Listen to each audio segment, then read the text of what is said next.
What is up there, Reject Nation? We got ourselves a Book of Boba Fett, Chapter 1. Guys, if you could leave a like, that would be great. You're also going to want to subscribe and click that notification bell to get notified when our reaction for the next episode of Boba Fett is up. As per usual, like every reaction channel to have ever existed, full-length watch-alongs where you sync up with a time code over at our Patreon page. We come with Super Reject today, but check out all the content we got to offer over there as well, exclusively. Lastly, thank you to the boys over at Prepper for helping us edit down these highlights. I'm excited for this, man. Temuera Morrison kicks so much pizzazz in Mandalorian Season 2. Let's see how far back they go into the man's backstory.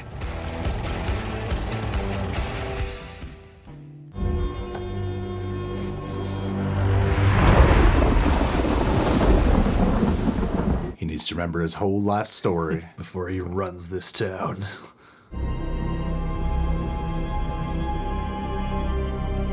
I do wonder if we'll see Mace Windu in this show. Papa. That would be crazy. That would be nuts.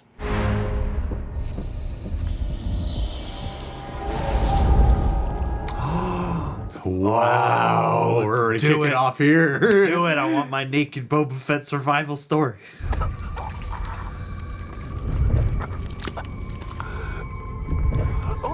Go back to our Rogue Theory episode.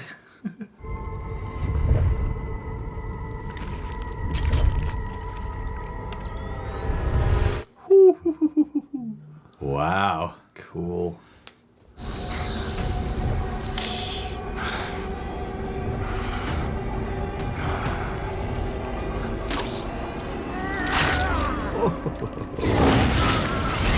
Yes. Would have liked to have spent more time there. Damn, how long was he down there for? Jawas? Yeah.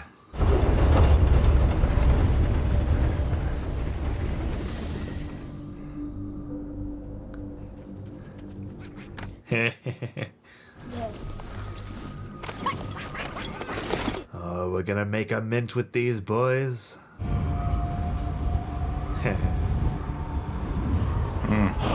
Raiders. So I guess you really did live like amongst them? Like really did live with them?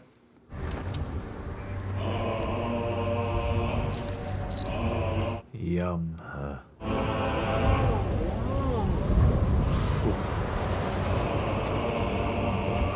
I am really loving the vibe of this.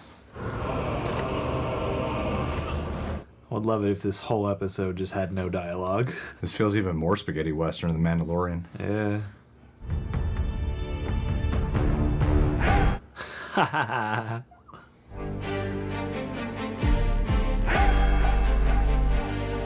This music's fucking sweet. Yeah, man.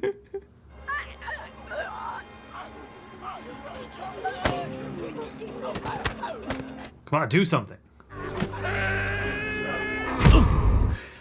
He's awake. Put him back to sleep.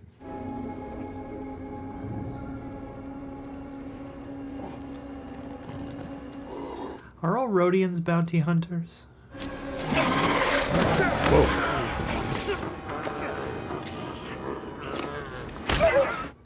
Oh, sounds just like a puppy. Yeah, he's gonna befriend it next.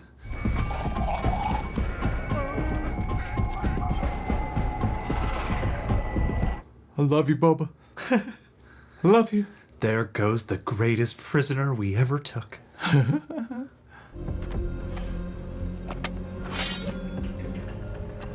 Is that the weapon that he uses? Yeah. Yeah. We're gonna get an origin for everything. Except not, because it's after. Yeah.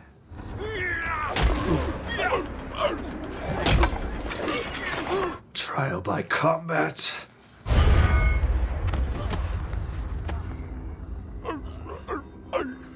Crazy. So probably fights like super brutal from learning from them. He's gonna earn their respect and learn their ways.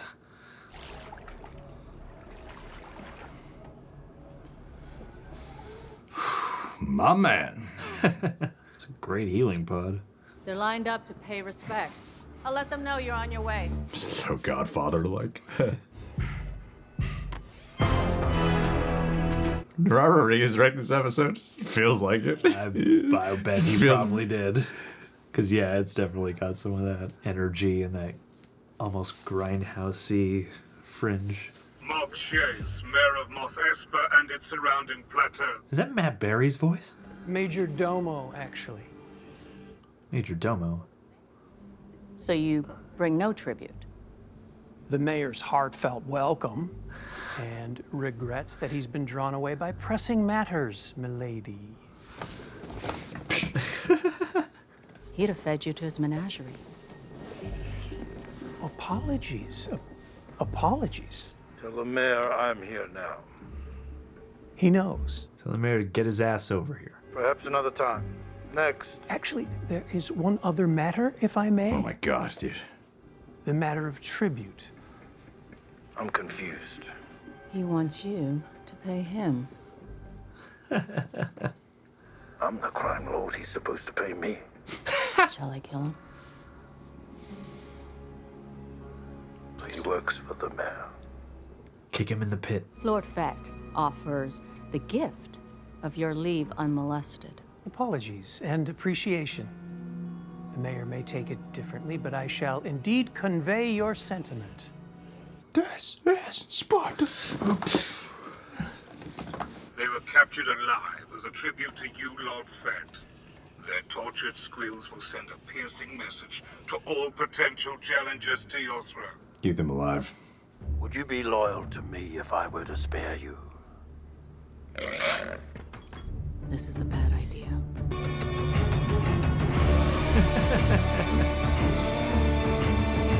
That's crazy. City's built in like a pit. What the hell? Or a canyon. If you're on Tatooine, you got it. You gotta have them. It's the flamenco remix. Looks like business is good. Business is booming. I'm here to talk business. Then business it is. Would you like your Gamorreans hosed down and fed while we are sequestered? No, it's fine. This won't take long. We can do it right here. Making the long journey to visit our establishment. It is our little slice of paradise, and you are always welcome, as it is yours now. They cleaned those really fast. Check the helmets. Oh, nice. Jabba rarely left his chambers. Jabba ruled with fear. I intend to rule with respect. Respect. Jabba also wasn't the most mobile creature. Fear is a sure bet. What do you know? Ooh. Whoa. Oh, wow. No. No. Oh, no. Is this the mayor's tribute? Make an example out of them. Yeah, my boys. Oh, I knew you wouldn't give up. Or turn.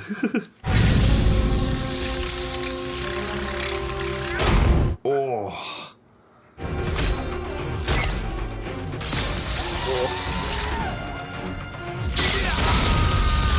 Come on, you can handle it, man.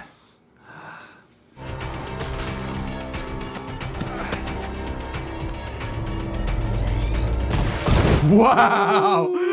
It's so bad. Son of a bitch. Singing birds. Oh my god, I love a good parkour rooftop chase. Yeah.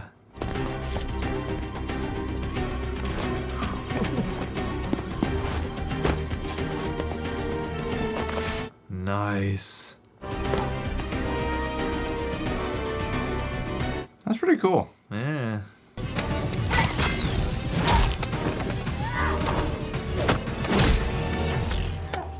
It's more like the Fennec we saw in Bad Batch. Yeah. Let's go back to your flashbacks. We're gonna be visiting this pod a lot during the series.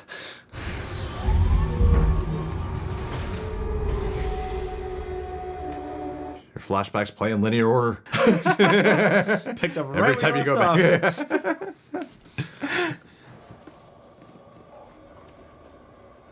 Interesting film grain effect to choose. I'm gonna overexpose it. hard feelings, mate.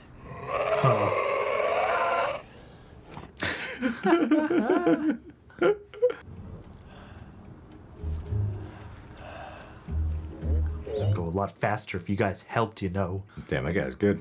The game's rigged.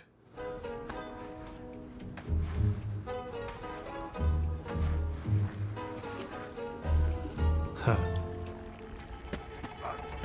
Ha! I would like a drink. What are you doing?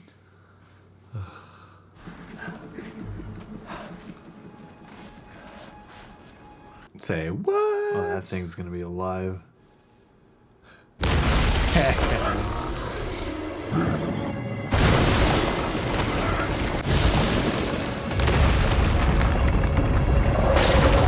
That is terrifying. Oh. Guru? Oh, no, no, no. Oh, buddy. no. Oh. Wow. Even the monsters brawl with him.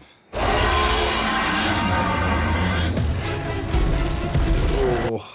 Super creepy. Cool design, cool, like, functional design.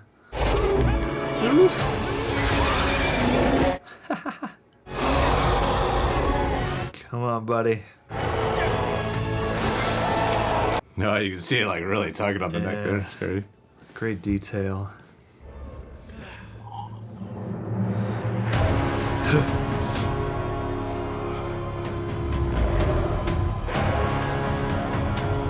Are you a god? Keep digging for water. Wow. Look, guys, I killed it. Actually, this scene is kind of like when Leia choked Jabba. Earn their respect. You guys are gonna need to tell me what the name of that creature is.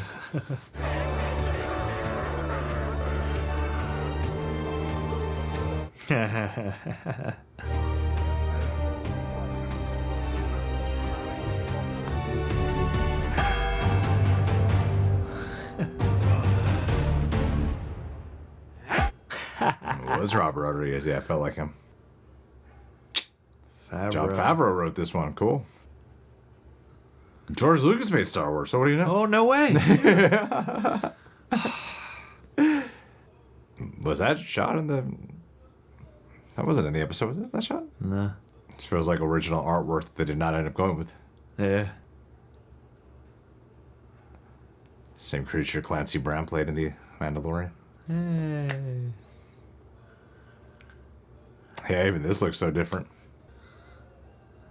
That's so cool. Look, they got the more remains in this. Yeah. Yeah. Oh, damn, originally they want him shirtless. They wanted him in a loincloth. Yeah. Where's that version? It feels like when they tell a more epic retelling of what we... Yeah. if we watch how it really went down, and this is the heightened, yeah, like the more Warrior's legendary Tale version. Yeah. Cool. Sweet digs. Sweet digs. Let's talk about it. All right, gang. We got ourselves the first episode of Book of Boba Fett. Some fun stuff. I like the real spaghetti Western vibe to it. I feel like it's really quadrupled down. It felt very Robert Rodriguez in terms of the pacing of it. Like, I'm a big fan of his films. You know, I even watched like all of the From Dusk Till Dawn series as well, which he directed many episodes for. And of course, like the movie From Dusk Till Dawn, his, you know, I'm forgetting the name of the Del Mariachi trilogy. yeah. And so yeah, I really felt a lot of his flourishes and pacing to it, which in some ways I have perhaps a little bit of criticism towards, but for the most part, because of my love for his film style of filmmaking, I quite enjoyed it. He even directed, was it the 4th episode of last season? I forget which episode it was. The one where they showed... they run into Boba, yeah. Yeah, the one where they show Boba going all Tusken Raider on everyone. yeah. Exactly. So I quite enjoyed this one a lot. There's some things that I felt could have had a little bit more of an impact or a punch, or I wish they relished in a little bit more, but also reserve some of that for now because for a first episode, it's solid. It's a solid start. Like I'm not complaining about that. Like for a start, it's really solid. Yeah, and I think it's really fun in that you have, obviously we're spinning out of The Mandalorian, and obviously there are many similarities in the demeanor and the representation of Din Djarin versus Boba Fett. But I just love the presence of him and Fennec Shand and watching their little operation at the very beginning stages. And, like going into this show, part of you thinks, well, it's coming out of The Mandalorian, so I imagine it'll have some of those flourishes, but what's the tone gonna be? And this started out in a very sort of gradual way where it does have that Mando quality where it's not like we're moving the plot ahead a million paces at a time. It is very sort of fixed, and it has a lot of breath and air, and it's very experiential. And I can imagine that detractors of The Mandalorian might have similar gripes about how this, at least first episode, is paced, but I really like that. And I really like you said early on in the episode, how they're intensifying that Western serial vibe, which is very Rodriguez. Yeah, absolutely. And borrowing so many classic archetypal shots and stuff like that, always checking back in with the multiple suns and the sort of heat beating down. Yeah, and I really like it feels like a spaghetti western with the way they realize Boba, especially in the flashbacks, because he's got that interesting edge of his personality where he feels like a very relatable human within the Star Wars world. Like a little bit of that Han Solo touch of that kind of cowboy who, will like complain and kind of be the audience cipher of like, what's this guy talking about? What's like you would kind of think Boba would know more than he would sometimes be like, I don't know what the hell this person's talking about, or what's going on. But he's kind of just interpreting it in the way like a very human portrayal. Which I appreciated the revisioning of that for him here, because it makes him feel much more of a human lead you can get on board with and connect to. It's like you have the Star Wars live actions and each trilogy installment of the episodes has its own separate vibe and flair. Then you got like the Mandalorian, which has its own separate vibe and flair, obviously all interconnected. And then this does stand out and feel different. Although I would say what I thought was a little bit weird to me is that, and I don't know if you feel this way, is I always felt like Mandalorian felt felt very cinematic and like short films in a way. Like it didn't quite feel like a movie, but it felt more like a movie than a show in so many ways. Where this actually felt like a TV show to me. You know what I mean? Like, I thought this one felt like TV with a great budget and some great looking effects and visuals and whatnot. But and I think that's where some of the Rodriguez pacing kind of comes in, which is interesting because it mainly comes from film. but some of the way, like how some things kind of went by a little bit quicker, and the way it's shot, like the action, I actually expected a tad bit more from. It's only the first episode, but especially after the episode where he debuted his Ask Hickory in Mandalorian, I was expecting a little bit more from some of the action. Again, I'm fully aware, first episode, I'm sure there's going to be some cooler action scenes to come. But yeah, it was like there was something about it because of the way it was paced that times where I felt like I should have felt some real tension. I wasn't. Yeah, I think I can share that with you, especially on sort of the pacing end of the spectrum, and certain of the displacement of the events, like the way they do the flashbacks in the pod certainly feels like the outset of a TV show where we have to catch people up on this guy's back. Where's he been? What happened after he got swallowed by the Sarlacc? Well, I would have liked to be in the Sarlacc more. I would have loved a complete episode dedicated to that. Yeah. I mean, it would have been like very meditative and quiet, but I was like more into the emotionally. Here's the thing: the present day storyline, of him was interesting as the mob part, right? Yeah. But emotionally, I was more hooked into flashback stuff. Yeah, and they're both very simple in terms of the action that's actually presented to you. But and I actually semi-meant this early on in the episode, is like you have so much that is done without dialogue that is all based on body language. It's, there are language barriers. That's great. And so just going from my own personal taste, I'm like, I would love to spend more time in that realm, because I think Temuera Morrison has a great physical presence. And as much as I like him and Fennec Shand together, together when you get to the present and you're dealing with, you know, all the different emissaries of the different powers that be around Tatooine. Like, they're all showing up. All that stuff is cool, but it's a lot more straightforward and there's less mystique because it is just kind of linearly coming out of what we saw at the end of Mandalorian season 2. And so, yeah, it's short episode. Short as fuck. It is short. It's short. Feels short. That's the thing too. Yeah, and I don't know what's coming, you know, like, it's just the beginning, so obviously you give it a chance. But yeah, it's like if I had my ideal episode, it would have been more of the kind of thing where we spend the grand majority of it in that time gap of, okay, what happened to Boba Fett between the events of him getting swallowed up by the Sarlacc and all the way to being found by Din Djarin. Like, what happened there? And then end the episode back on the throne with them taking over and then go out. Like, this did feel like place setting in a way. Here's some necessary backstory because A, longtime fans want to know, and B, new fans got to get endeared to this guy. Luckily, since he's been a slight character in the past, it lends itself to its inclusion here.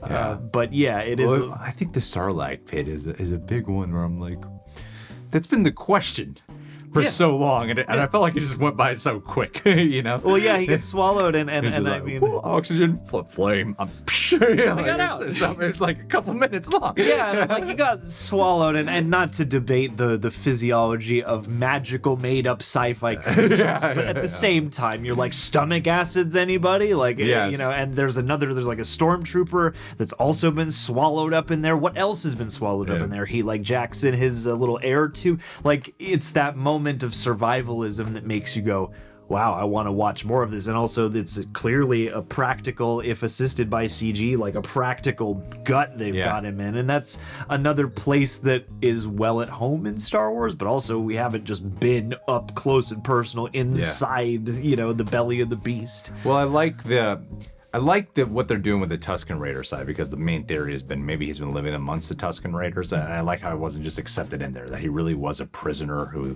they did kind of put through some punishment. Yeah. And then you see how he earns his way to gaining the respect with giving the water. I really like all that. Oh, that's what I mean. All the flashback stuff is like my favorite stuff.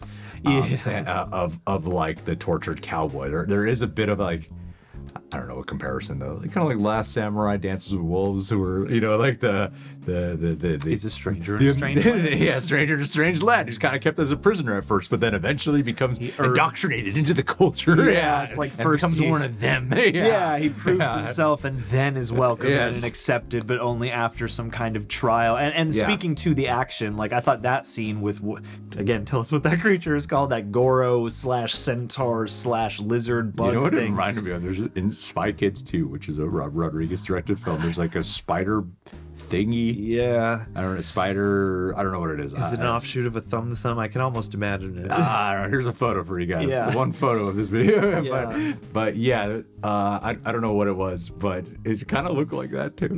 Yeah. And that sequence was great, and I really liked the parkour scene. Like, I thought that was cool. I gotta give it that. The parkour scene was awesome. In the action, I think the one thing I expected a bit more, I don't know, I guess punch out of was when they're all being cornered by the guys, I assume sent by the mayor, who were, you know, tasing them and all that stuff. Like, that felt a little bit like, even though I know the point is to corral them and round them up, it still felt a little bit like, okay, we got stunt guys kind of all waiting for their turn. I could sort of feel the choreography more than the chaos in that moment. But well, there seemed to be a lack of build in the present day storyline. Like, I felt like this could have been an hour-long episode, and it's your first one, because emotionally I'm not really feeling the tension or suspense of the fight. And really, it's not even about choreography at that point. It's mainly about, like, this is all interesting here, but I'm just watching. I'm not really feeling much here. Like, I mean, there's some cool, like, I love when he blows that one guy up. Yeah, that's a really cool moment. Yeah. But yeah, I would probably give this like a 7.5, 8 out of 10. You know, that's a pretty still high rating. So that's a solid good. Certified fresh. Yeah. It's a C+. Yeah, I would say that this is still pretty. It's still pretty cool, and I like it, and I'm definitely hooked into it because Temuera Morrison's awesome. Definitely lost weight doing Mandalorian in this. It's like, I gotta get fit. I gotta fit my own show now. It's fine. If I'm gonna wear it, I mean, the suit too looks amazing here. Yeah, and I like Fennec a lot. It's Ming-Na Wen, you know, she's the bomb. But yeah, having Fennec involved in the mix, especially what her action reminds me more of what we saw her do in Bad Batch, which is really cool to behold. But yeah, you know, it's like, of course I love world building, and of course I love seeing all that, especially when the parkour chase is awesome because you're seeing more of the detail of the buildings and Tatooine, and it feels more lived in and tangible. So, so I really like that because of that factor. But you know, I'm still gonna judge an episode of Star Wars based off of the storytelling, and not just go cool, more info. Yeah. So yeah, I liked it, but I do think some of the pacing was a little bit weird with the present day stuff where I didn't really feel much, but all the flashback stuff I thought was like, oh, I'd be fine if you just kept it there. Like, he's asleep, go there, cool.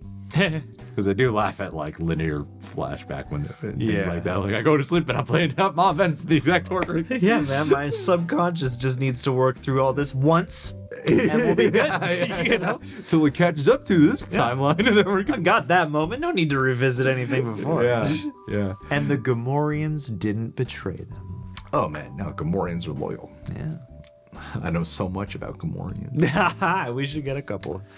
They did have that one character for the Clone Wars reference too. I thought was really cool. Anyway, guys, yeah, what did you think about this episode though? Did you love it? Is it everything you guys wanted it to be? Leave your thoughts down below. All we can do is keep it honest. Subscribe, click that bell, hit that like button. We should also probably shout out some patrons. Alex Beware, you're in for a scare. Mr. Crispy with a lispy. Chris Tuscan, Bustin, Star Wars.